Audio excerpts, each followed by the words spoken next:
डरा हुआ है हसन नसरल्ला, डरा हुआ है लेबनान का हिजबुल्लाह संगठन। नसरल्ला को मार डालेगा इजराइल।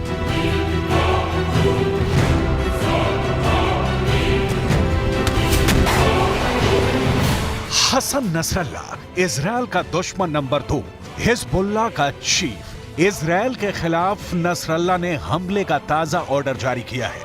इस ऑर्डर के बाद हिजबुल्लाह के लड़ाकों ने इजराइल पर 60 रॉकेट दागे हैं।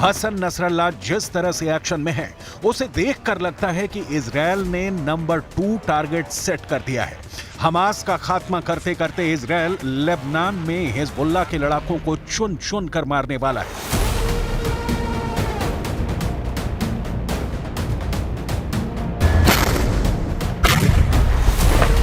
नसरल्ला खुल्लम खुल्ला इजराइल की ताकत को चैलेंज कर रहा है, बदला लेने की धमकी दे रहा है। जी, बदला उस हमास के नेता के मारे जाने की जो लेबनान में छिप कर बैठा था। इजराइल की सेना ने हमास के इस लीडर की तलाश की और मिलते ही बेरूत में मौत की नींद सुला दिया।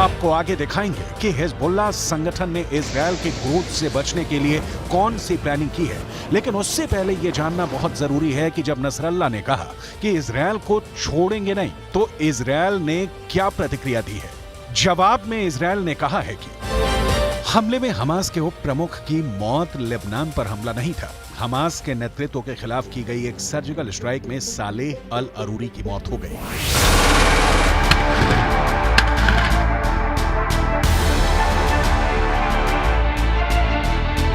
2006 के बाद यह पहली बार है जब इजराइल की फौज लेबनान में घुसी और अरूरी को मार डाला। हिजबुल्लाह के लिए यह बेहद शर्मनाक है कि उसके रहते हुए इजरायली सेना उसके इलाके में घुसकर उसके चहेते अरूरी को मार डाला। हसन नसरल्ला के बारे में आप जानेंगे तो आपको अंदाजा लगाने में मुश्किल नहीं होगी कि अब नसरल्ला का अगला कदम कितना खून बहाने वाला होगा।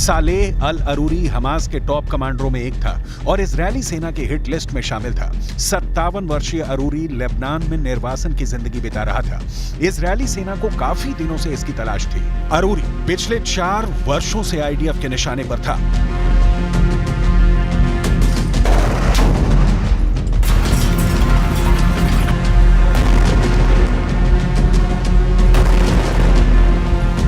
मौका मिलते ही अरूरी को इजरायली सेना ने मार डाला। कहा जा रहा है कि अरूरी इजरायल के ड्रोन हमले में मारा गया। अरूरी हमास और हिजबुल्लाह के बीच एक कड़ी था। अरूरी के संपर्क सूत्रों के चलते ही हिजबुल्लाह उसका खुलकर समर्थन करता रहा, लेकिन इजरायल ने नसरल्लाह के सबसे करीबियों में से एक को मार उसे बहुत बड़ा झटका दे दिया है। लिहाजा नसरल्लाह बदले की आग में जल रहा है। इजरायल के भय से नसरल्लाह बाहर सार्वजनिक रूप से नहीं दिखता, लेकिन उसके बारे में जो जानकारी है वो ये है कि हसन नसरल्लाह एक शिया आलिम मतलब धार्मिक विद्वान है जो लेबनान में हिजबुल्लाह ग्रुप के प्रमुख हैं। इस प्रमुख को इस समय लेबनान के सबसे अहम राजनीतिक दलों में गिना जाता है, जिसकी अपनी सशस्त्र विंग भी है। हसन नसरल्लाह लेबनान के साथ साथ दूसरे अरब देशों में भी लोकप्रिय है। ईरान और अली खामनेई के साथ बहुत निकट के और विशेष संबंध है।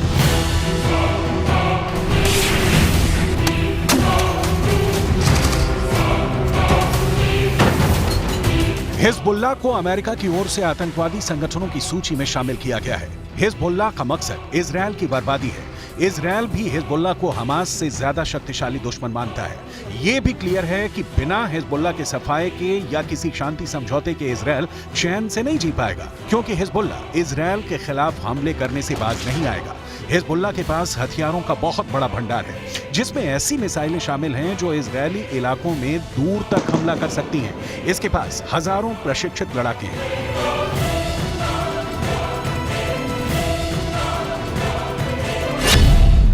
इजरायल के मुताबिक हिजबुल्लाह के करीब 45,000 लड़ाके हैं। हिजबुल्लाह के पास 1,20,000 से 1,30,000 मिसाइलें हैं। इनमें तमाम लंबी दूरी तक मार करने वाली भी शामिल हैं। इसके अलावा हिजबुल्लाह के पास एंटी टैंक हथियार, मानव रहित ड्रोन, एंटी शिप मिसाइलें और हवाई रक्षा प्रणाली मौजूद है।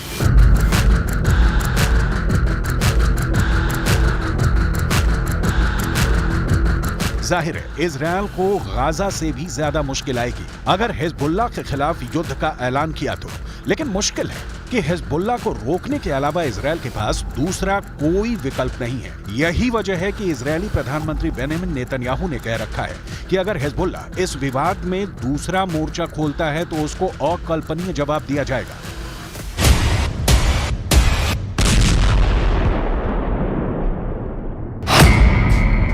सवाल बनता है, तो क्या लेबनान के खिलाफ इजरायल जंग का ऐलान करने ही वाला है?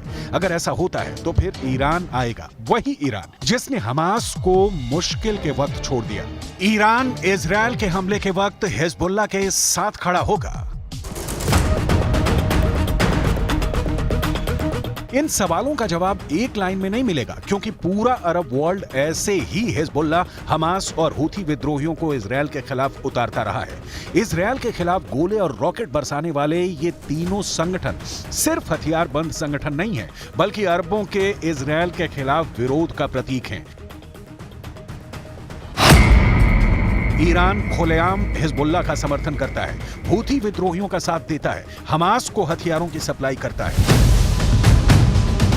लिहाजा ये बात तो बहुत साफ है कि इजरायल को फाइनली ईरान से ही दो हाथ करना होगा, तभी इजरायल को सुकून मिलेगा। लेकिन ये भी ध्यान देने वाली बात है कि ईरान अब 70 के दशक वाला ईरान नहीं है। उसके पास भी कहा जाता है कि परमाणु बम है। अब ध्यान दीजिए कि हिजबुल्लाह के चक्कर में कैसे ईरान और इजरायल के बीच परमाणु युद्ध छिड़ सकता है। लेबनान और हिजबुल्लाह चीफ हसन नसरल्लाह के पास लड़ाके हैं, ईरान का समर्थन है, हथियार है, लेकिन गौर करने वाली बात है कि पूरा लेबनान हिजबुल्लाह के साथ नहीं है। पूर्ण युद्ध लेबनान के लिए विनाशकारी होगा और इसके लिए जनता का समर्थन बहुत कम है। इसका कारण है कि लेबनान वर्षों से अधिक संकट का शिकार है। राजनीतिक गतिरोध की वजह से उचित ढंग से काम करने वाली सरकार तक नहीं है।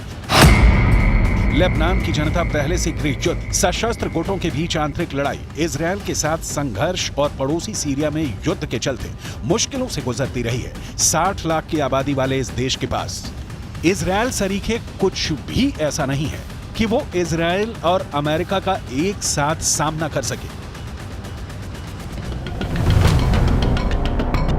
इजरायल से संघर्ष के बीच लेबनान के सैकड़ों लोग अपने घरों के अंदर रहने या बेरूत के दूसरे शहरों की ओर भागने के लिए मजबूर हुए हैं। लेकिन हिजबुल्लाह इस तरह के पलायन से इजरायल के खिलाफ हमला बंद नहीं करने वाला। लेबनान और इजरायल के बीच की दुश्मनी भी नई नहीं है।